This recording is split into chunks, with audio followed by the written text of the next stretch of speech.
우리가 신앙생활을 한다는 것은 때로는 마라톤과 같다, 이렇게 볼 수가 있습니다.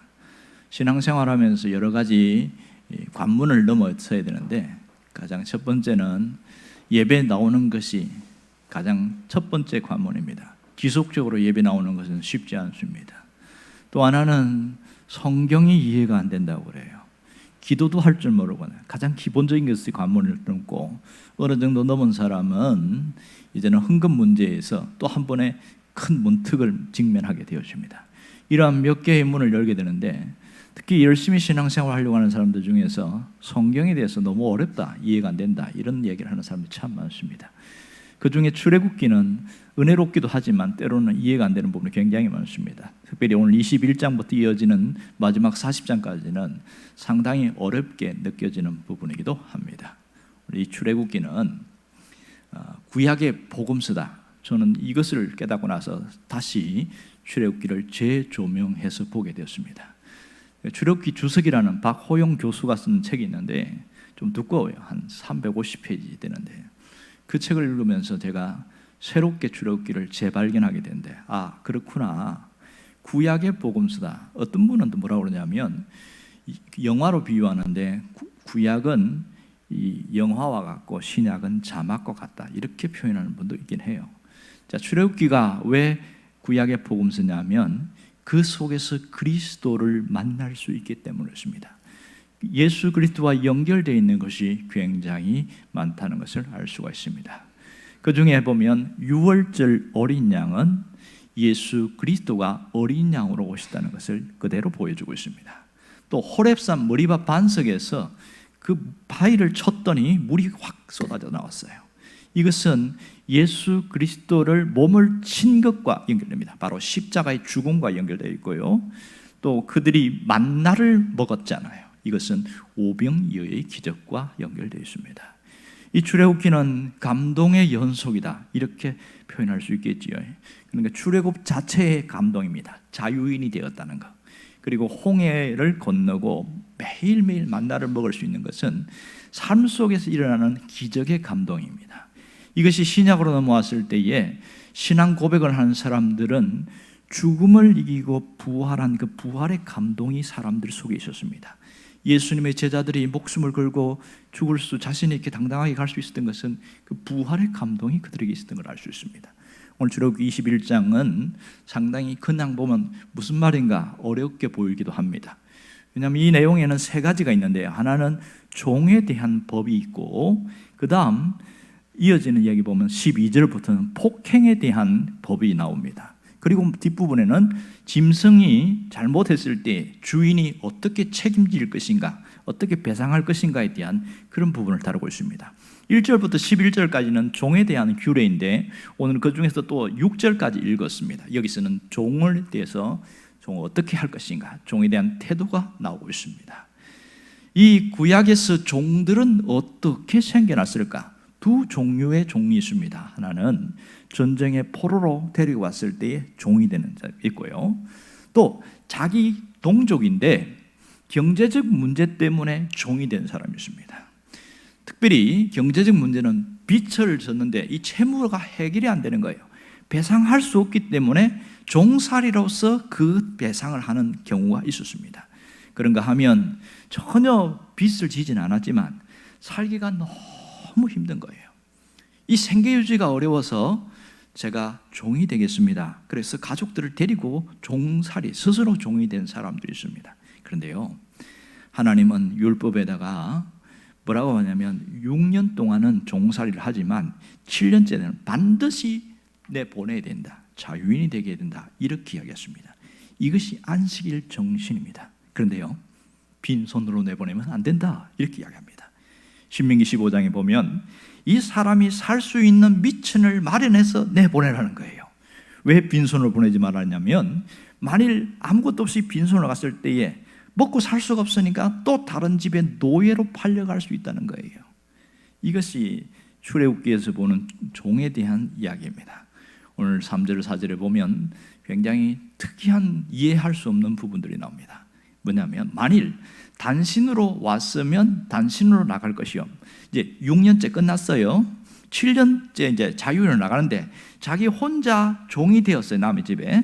그러면 나갈 것인데 문제는 이 주인이 이 젊은 종에게 아내를 연결해서 함께 살게 해서 결혼을 시키는 경우가 있습니다. 이때는 어떻게 할 것이냐? 그의 아내와 자식들은 주인에게 소속되어 있기 때문에 데리고 나갈 수 없다, 이렇게 됐습니다. 데리고 나갈 수 없다. 아, 기가 막히죠?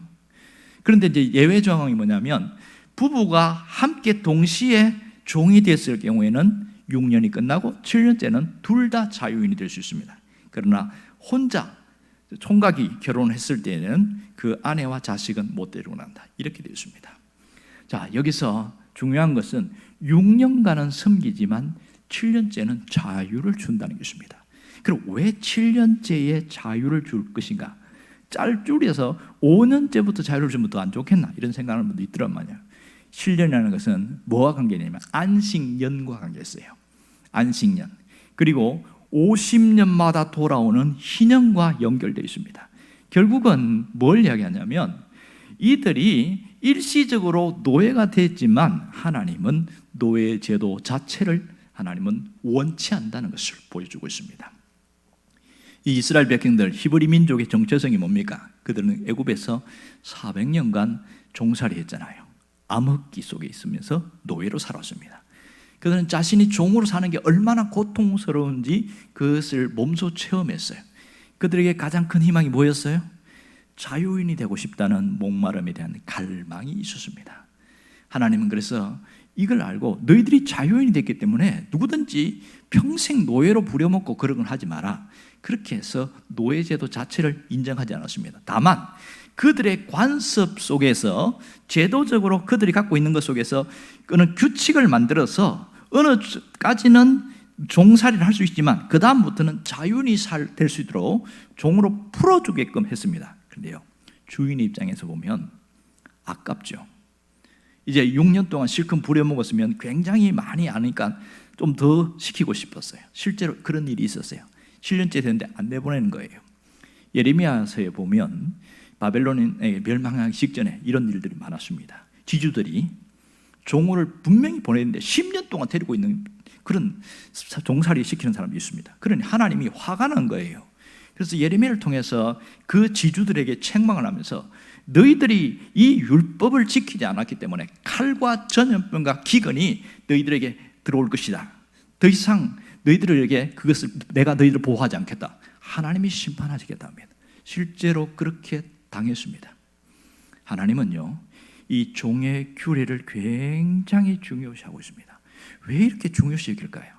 그 이유는 이스라엘 나라 자체가 세상의 보통 나라와 같지 않다는 겁니다. 이것은 하나님 나라의 모형이 되고 특별한 나라라는 겁니다. 그래서 이 규례를 굉장히 중요시 여기고 있습니다.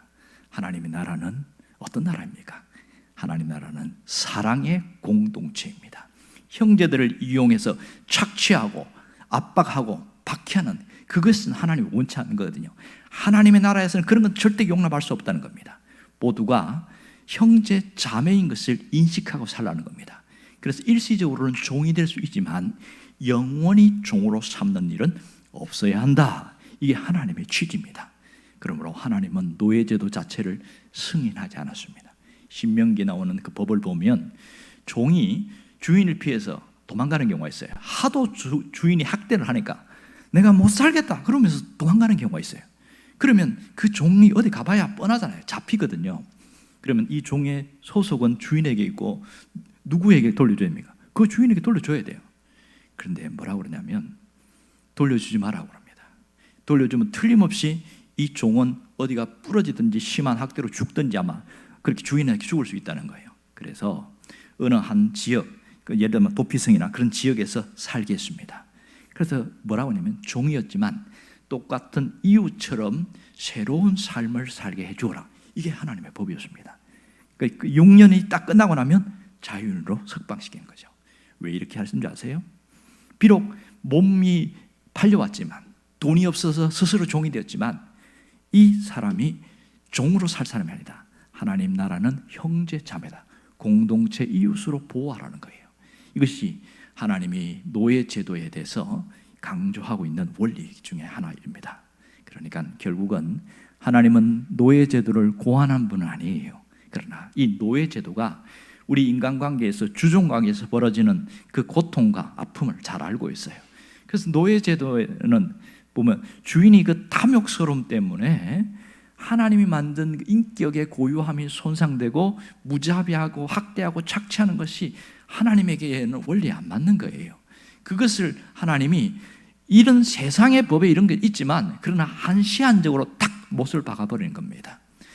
자, 이 노예제도는 뭐가 문제냐면 공동체를 피폐하게 만들고 병들게 하는 그런 일들이 있습니다. 그래서 인간 본성이 이렇게 나타나서 악하게 되지 않도록 어떤 제한교를 된 법규를 만들어서 여기까지만 해라. 그리고 나머지는 자유인이 되게 하라. 이게 하나님의 마음이에요. 그러니까 노예제도를 하나님이 그 세상 나라의 법에 대해서 인정은 하지만 한계를 지어버린 겁니다. 여기서 특징은 뭐냐면 이렇게 종이 됐는데 이제 7년째 나가야 되잖아요. 그런데 이 종이 뭐라고 그러냐면 저 안 나가겠습니다. 이런 종이 있었어요. 하이 참 기가 막힌 것이죠. 왜 스스로 종이 되려고 할까? 자유인이 얼마나 갈망하는 건데 5절에 보면 21장 5절에 보면 이렇게 나오죠. 만일 종이 분명히 말하기를 내가 상전과 내 처자를 사랑하니 내가 나가서 자유인이 되지 않겠노라 이렇게 말하는 사람이 있단 말이에요. 자, 이렇게 하면 어떻게 될까? 이 사람은 자기가 안 나가려고 그러는 거예요. 보니까 나가도 먹고 살기 너무 힘들고 주인도 너무 잘해주고 또 내가 결혼해 자식도 낳았는데 이렇게 살고 싶다 이런 사람이 있습니다. 그럴 때에 이 사람을 데리고 제사장에게 갑니다. 6절에 보면 그 얘기 잘 나오지요. 제사장에 데리고 나가가지고 뭐합니까? 이 사람에게 그 어떤 의식을 통해서 영원히 종이 되겠다는 그 서약을 하고 그리고 문 있죠. 문에다가 문설주에다가 기를 대고 송곳으로 뚫습니다. 이렇게 뚫어가지고 이제는 그 상전에게 종신토록 종이 될 것이다. 이렇게 선언하게 합니다. 그러면 기가 뚫어진 걸 보면 아하, 이 사람은 아무개 집의 종이다. 이게 딱 나오는 것이지요. 그래서 두 가지 종류의 종이 있는데 하나는 기를 뚫은 종이 있고 기가 뚫리지 않은 종이 있다. 두 종류의 종이 있다는 것을 알 수가 있습니다. 자, 여기서 이런 생각을 할 수 있겠지요. 지금 이제 그 자식들이 있고 아내가 있다고 칩시다. 그런데 어느 가정에 보니까 자기 아버지가 이제 6년째가 종살이 끝났어요. 7년째가 며칠 안 남았어요. 이때에 불안할 거 아닙니까? 이제 같이 나갈 수는 없어요. 아버지만 혼자 자유인이 되는 거예요. 그럴 때 상당히 불안할 건데 아마 제가 이거는 추론한 거예요. 그런데 어느 날 아버지가 밖에 나갔다 왔는데 귀가 구멍이 뚫려 있어요. 그럴 때 이 가정에 어떤 마음일까요? 아버지를 바라보는 자식들, 아내는 어떤 마음일까요? 마음에 불안함이 없어지고 안심이 되는 거죠. 함께 살 수 있으니까. 그런 면에서 스스로 이렇게 자기의 모든 자유를 스스로 포기하고 길을 뚫고 이 종으로 사는 자들이 있더라. 오늘 이 부분에 대한 얘기를 하고 있습니다. 기 안 뚫은 종들은 6년 동안 종이었고 7년째는 완전히 자유인이 되는 것이죠. 그러나 길을 뚫은 종은 평생 동안 종입니다. 또 하나의 특징은 그렇게 된 종들은 서로 사고 팔 수 없게 만들어놨습니다. 제도적으로 그 집에서 평생 살게 했다는 겁니다. 그럼 여기서 왜 이 사람이 이렇게 할까? 왜 이렇게 할까? 이것에 대해서 고민해 봐야 됩니다.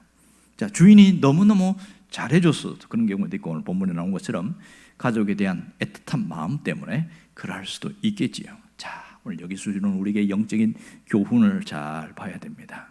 특별히 이 종이 자기가 주인에 대한 사랑하는 마음과 가족에 대한 애틋한 마음, 그 사랑하는 마음 때문에 스스로의 자유를 포기했다는 것을 알아야 됩니다. 그런데 하나님은 이스라엘 안에는 영구적인 노예를 허락하지 않았어요. 영구적인 종은 없다는 거예요. 기한을 정했다는 겁니다.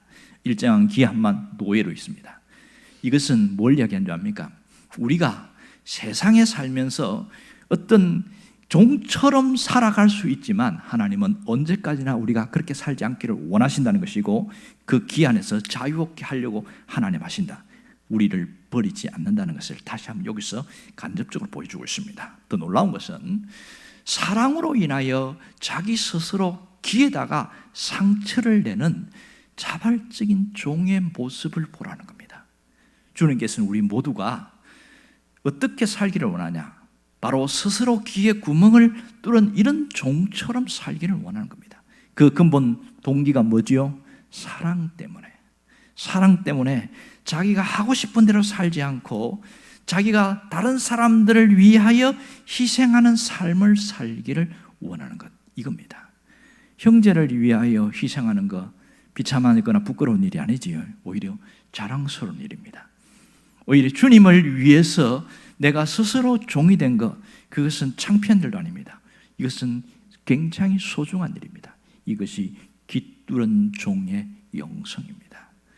여러분, 우리가 살면서 항상 느끼는 게 뭐냐면 보이지 않는 주종 관계가 항상 이렇게 존재하고 있습니다. 누구나 종으로 사는 것을 원치 않습니다. 그러나 살아가면서 서로 이해 관계 속에서 살다 보면 처음에는 동등한 입장이었는데 어느 상황 때문에 주종 관계가 되거나 가벌 관계로 바뀌는 경우가 굉장히 많습니다. 가장 힘들어하는 게 뭐냐면 대기업의 회장이 교회를 나와요. 그러니까 거기 있는 전무나 상무나 과장들이 눈치를 보고 그 교회를 나오는 겁니다. 이렇게 나온 거는 아무 문제가 없어요. 그 교회에서 몇 년 동안 신앙생활 하다 보니까 직분을 받게 되잖아요. 그러면 여기서는 이해관계의 충돌이 일어납니다. 교회에서 하는 모습과 회사에서 하는 모습이 다른 거예요. 자, 대표나 상사는 교회에서 헌신하는 만큼 직장에도 그렇게 해주기를 원해요. 그런데 그렇게 되지 않을 때에 화가 나는 거예요. 그래서 충돌이 일어나고, 또 이 부하 직원들은 그 상사를 볼 때에 그 회사에서 하는 일과 모습과 교회에서 모습이 너무 다른 거예요. 이중적인 인격의 모습에 배신감을 느껴서 마음의 상처를 받고 이런 일들이 종종 생긴다, 이런 얘기를 합니다. 여러분, 그런 일이 얼마든지 있을 수 있지요. 그래서 이해관계가 한번 딱 겹쳐지면 신앙생활하는 게 상당히 어렵다는 걸 알 수 있습니다. 그런 관계가 없을 때는 상당히 좋겠지요. 여러분, 가끔 그 군대에서 이런 용어를 씁니다. 열심히 군생활 잘하는 사람들을 불러가지고 야, 너 그러지 말고 말뚝 박아라, 이렇게 이야기합니다. 군대에서 말뚝 박는다는 게 뭡니까? 장기 복무를 하라는 겁니다. 그러니까 직업 군인 되라는 거죠. 군인들은 2년이면 2년, 1년 6개월이 6개월, 딱 그 기간만 복무하면 됩니다. 이게 의무 복무 기간이죠. 그런데 말뚝을 박으면 직업 군인 됩니다. 그러니까 신분 자체가 확 달라져 버려요. 이런 게 우리 현실이에요. 사회생활이나 어떤 모든 생활 속에서. 그러나 영적인 부분에도 이런 일이 있습니다. 인간은 본질적으로 내가 의도하지 않았지만 죄의 종이 되어서 태어납니다. 본질적으로 내가 의도한 게 아니에요. 영원히 그렇게 살아가는 겁니다. 직업 군인처럼. 그래서 인간이 이 영적인 죄의 몸에서 팔려가지고 자신도 모르게 거기에 끌려가고 있는 거예요. 죄라는 게 눈에 보이진 않잖아요. 그러나 죄의 결과, 죄의 열매는 보입니다. 이게 예수 그리스도를 만나서 자유하기 전까지, 죽을 때까지 죄의 종로를 하는 것을 보게 됩니다. 그럼 자신은 죄의 종로를 하는지 아닌지 인지하지 못하는 경우가 굉장히 많지요. 그리고 단지 세상이 살기 너무 힘들다, 현실을 해결을 할 수 없고 그래서 자유할 수 없고 그래서 그렇게 살아간다고 생각하지, 그 죄가 나를 끌고 가서 내 인생이 이렇게 피폐해졌다, 그렇게 생각하는 사람 별로 없습니다. 영적으로 눈이 뜨인 사람만 볼 수 있겠지요. 이 죄악의 근성에 얽매여 있는 인간의 현 주소, 현 모습이 우리가 살고 있는 이 실체라는 것을 알 수 있습니다. 그러니까 인간은 죄 가운데서 비참한 존재로 살아가고 사망 권세에 묶여서 살아갑니다. 언제까지? 풀려나기 전에는 자유가 없습니다. 인간의 의지로는 불가능하죠. 이것을 어떻게 해결할 수 있습니까? 사람은 해결할 수가 없습니다. 그래서 하나님이 우리에게 자유할 수 있는 길을 열어놨어요.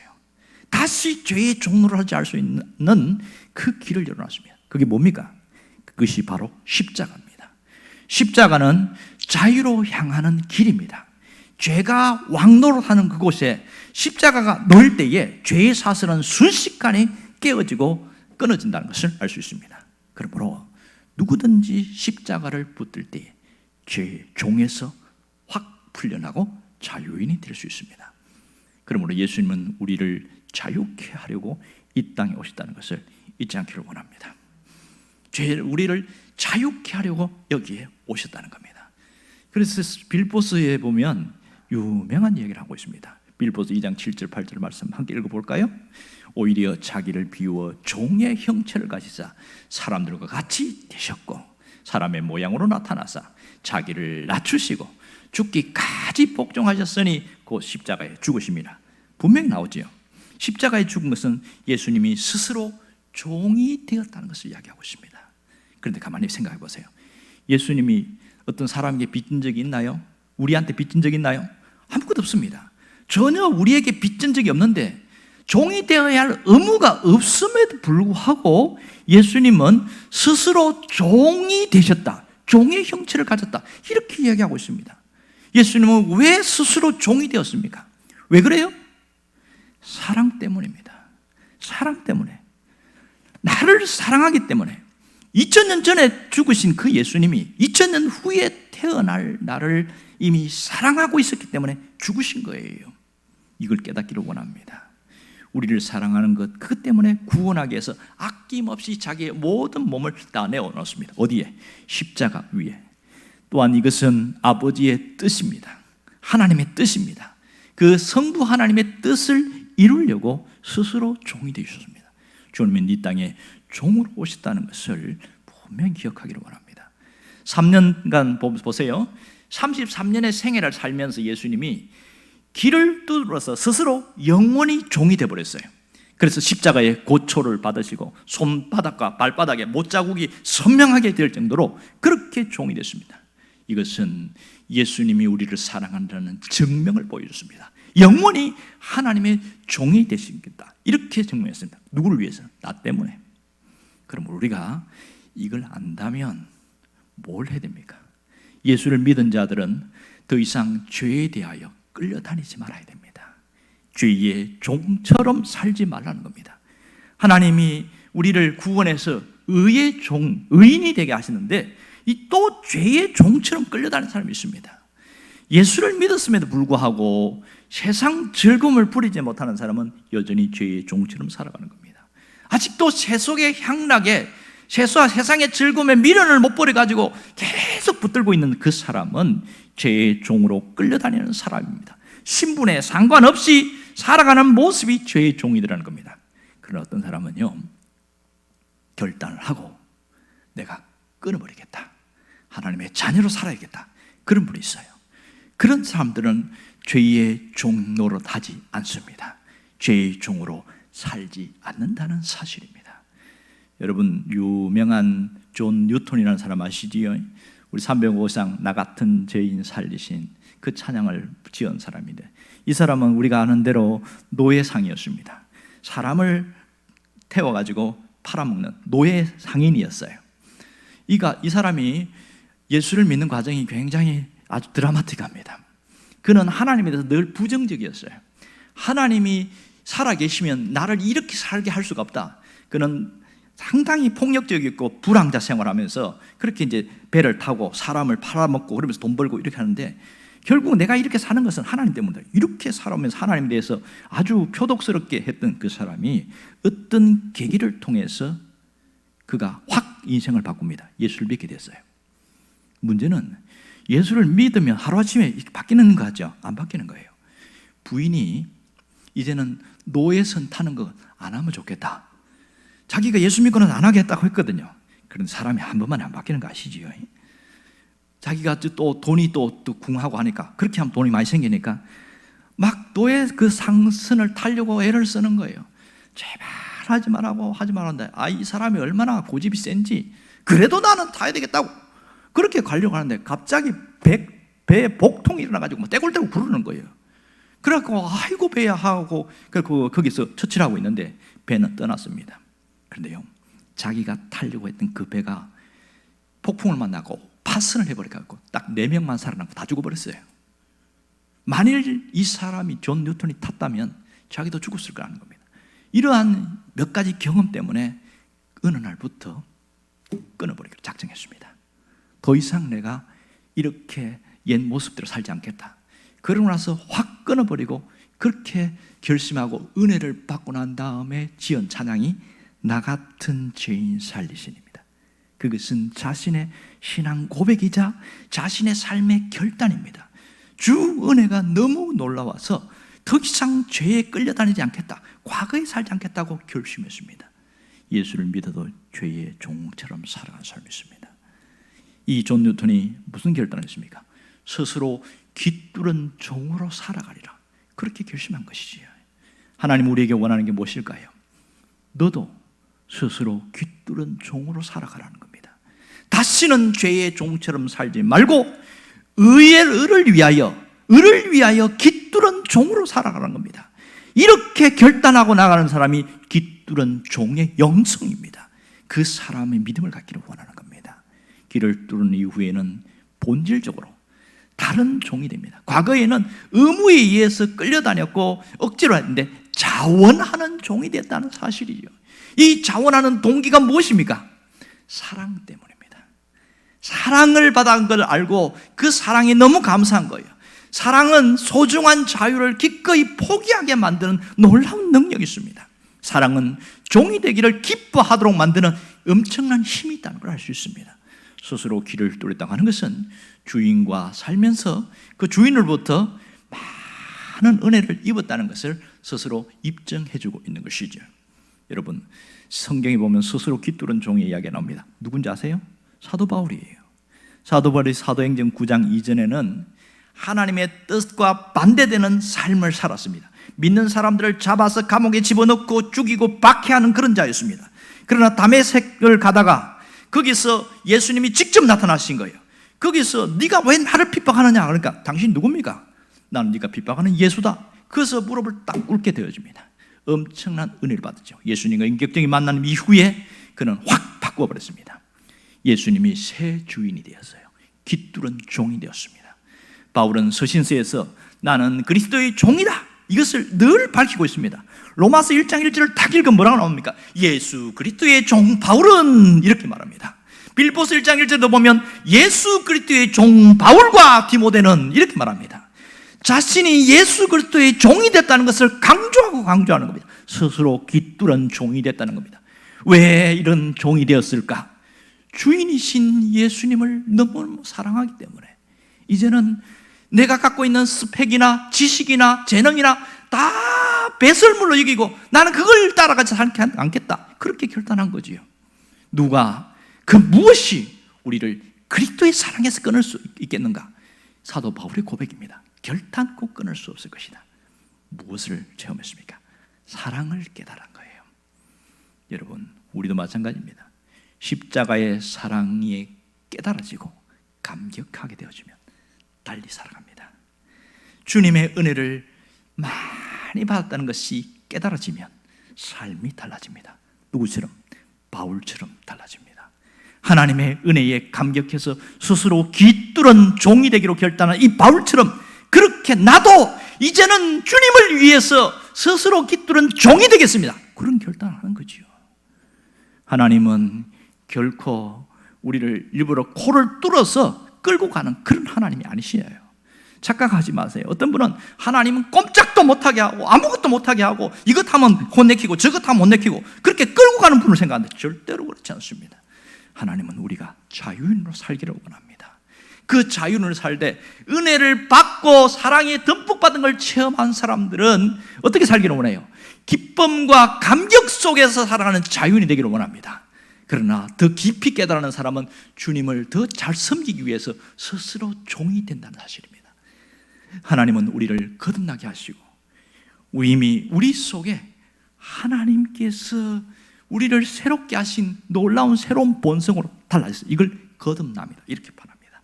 거듭남, 이것이 하나님 우리에게 주신 놀라운 선물입니다. 하나님의 은혜와 사랑의 감격이 크면 클수록 어떻게 살아갑니까? 주님을 따르는 깃뚫은 종이 된다는 사실입니다. 이런 사람들이 행복하게 살아가요. 여러분, 자발적으로 깃뚫은 종들이 불행하다고 생각합니까? 절대로 그렇지 않습니다. 내가 스스로 했기 때문에 자발적이고 자원적인 섬김이기 때문에 행복합니다. 혹시 여러분 중에 신앙생활을 하면서 행복하지 않다 생각하는 분들이 있습니까? 가끔 그런 분들이 있어요. 교회를 왜 다니는지 모르겠다. 예수를 왜 믿는지 모르겠다. 신앙생활 해도 불행하다. 그렇게 여기는 사람들이 종종 있습니다. 왜 그런 줄 아세요? 은혜를 받았고 많은 것을 체험했고 응답도 있었어요. 그런데 길을 뚫지 않으려고 하기 때문에 영적인 매너리즘에 빠지는 겁니다. 자유를 누릴 수 있음에도 그것을 주님을 위하여 살지 않기 때문에 더 깊은 신앙으로 나가지 못합니다. 여러분은 어떤 종이 되기를 원하십니까? 똑같이 주님 일을 하더라도 차원에서 하는 성도가 있고 의무적으로 억지로 하는 사람이 있습니다. 심지어 예배 나오는 것 자체도 그저 의무적으로 나오는 거예요. 억지로 나오는 거예요. 이 사람에게 무슨 은혜가 있으면, 무슨 행복이 있으면, 무슨 기쁨이 있겠습니까? 무슨 하나님께 영광이 있겠어요? 누가 가장 기쁘고 행복한 사람인지 아세요? 무슨 일을 하든지 차원에서 하는 사람이 제일 기쁨이 있습니다. 우리가 내 마음속에 무슨 결단을 해야 되는지 압니까? 내가 왕노릇하지 말고 서로 종노릇하리라. 그런 결단이 있어야 됩니다. 신앙인들은요, 삶이 달라져야 됩니다. 세상 사람과 삶이 달라져야 됩니다. 그 의식부터 달라져야 돼요. 세상 사람들은 자신이 왕노릇 하려고 해요. 어디 가면 나타날 수 있는지 아십니까? 식당 딱 가보면 알아요. 그런 의식을 갖고 있어요. 손님은 왕이다? 그런 의식을 갖고 식당 가면 자기가 왕 행세를 하려고 그러는 거예요. 그리고 종업원을 종처럼 부려먹어요. 이것 가져오라, 저것 가져오라. 이게 뭐냐? 왜 이 식탁이 이 모양이냐? 순식간 왕이 돼버리는 거예요. 그런데 거기서 권사님, 집사님 막 이렇게 부를 때 그 종업원들이 뭐라고 하냐니까? 예수 믿어도 다 가짜다. 뭐가 안 바뀌었습니까? 의식이 안 바뀐 거예요. 왜 거기서 왕노를 하려고 하느냐고요. 이게 문제인 것이죠. 신앙인들은 어떻게 해야 됩니까? 주인이 아니고 왕이 아니라 친구의식을 가져야 됩니다. 소중한 친구의식을 가지면 그렇게 부려먹지 않지요. 직장에서도 마찬가지입니다. 어떤 사람은 교회에서는 신실하게 잘 믿는다고 하는데 직급이 높아요. 그러면 직급이 낮은 그 부하 직원에게 왕노를 하는 사람이 있습니다. 왕노를 하는 곳에는요, 상처를 주고 아픔을 주고 고통만 줍니다. 경직되어 있어요. 교회 와서는 열심히 잘 믿는데 직장 나가서는 왕노를 하니까 나 저 사람 보기 싫어. 나는 교회 안 가고 싶다. 그런 사람이 얼마나 많은지 압니까?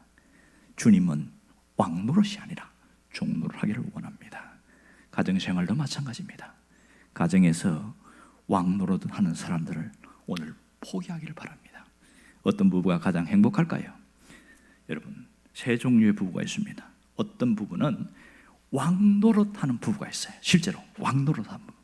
또 하나는 왕노릇하고 하나는 종노릇하는 부부가 있어요. 세 번째는 서로가 종노릇하는 부부가 있습니다. 이 세 종류 중에 누가 가장 행복할까요? 서로 왕노릇 하려는 곳에는 뭐가 있습니까? 계속 힘겨루고 있는 거예요. 밀고 당기고 치고받고 싸우고 내가 안 지려고 하고 절대 안 지려고 합니다. 그러니까 소리가 커지고 그 가정은 어마어마한 불행입니다. 가정 안에 들어가자마자 그 자체가 지옥이 되는 겁니다. 그리고 어떤 사람은 왕노릇 하고 어떤 사람은 종노릇 하면 어떻게 됩니까? 한 사람은 좋겠지요. 야, 뭐 가져와, 뭐 가져와, 뭐 가져와 이러면 자기는 부려먹는 게 좋겠지요. 그렇지만 그것을 하는 사람은 얼마나 힘들까요? 어떤 경우는 거꾸로 돼가지고 자식이 왕노릇 하는 경우가 있습니다. 부모한테 막 욕을 하는 거예요. 안 주면 막 협박의 표현을 하고. 이것을 네 가지가 없는 자식이라고 그렇게 말합니다. 왜 문제가 생겼어요? 왕노릇하니까. 그러나 서로 종노릇하는 사람은 태도가 달라요. 상대방이 힘들어하는 것을 알고 배려하고 돕습니다. 이게 성경의 원리예요. 주님, 우리가 어떻게 살기를 원합니까? 서로 종노릇하기를 원합니다. 이곳에서는 행복이 있고 기쁨이 있습니다. 그리고 얼굴이 환해지는 거죠. 이게 진짜 귀뚜란 종의 모습입니다. 스스로 귀뚜란 종이 되는 자는 이렇게 사는 겁니다. 오늘 우리가 깊게 다짐해야 될 게 바로 이겁니다. 내가 스스로 귀뚜란 종이 되겠다. 그런 결단을 하고 살아갈 수 있기를 바랍니다. 스스로 깃들은 종이 되는 사람은 어떻게 살아요? 자원하는 마음으로, 기쁜 마음으로 섬기고 내가 행복한 거예요. 그러니 신앙생활 자체가 얼마나 행복한지 몰라요. 그 배경에는 뭐가 있습니까? 예수님의 십자가의 사랑과 구원의 은혜가, 감격이 그 속에 있는 거예요. 그러니 평생을 주님을 위하여 종으로 사는 것이 아깝지가 않은 거예요. 내가 하나님께 나아갈 수 있다는 것 자체만도 그 기쁨과 감격이 있습니다. 이러니 이런 사람들은 교회 나올 때 신앙생활 자체도 너무너무 행복하게 하는 거예요. 여러분, 과거에 이런 은혜가 있던 사람 다시 회복하기를 바랍니다. 다시는 과거로 돌아가지 않기를 바라요. 세상으로 돌아가지 않기를 원해요. 그런 마음이 있으면 딱 멈추기를 원합니다. 나는 뒤돌아서지 아니하리라. 앞으로 초질관하며 나가리라. 결혼 결단이 있기를 원합니다. 주님을 섬기는 것이 복입니다. 주님과 영원히 함께하는 것이 가장 행복한 겁니다. 깃들은 종의 초심으로 돌아가서 자원하는 마음으로 주님을 섬기는 행복한 종이 되기를 간절히 바랍니다.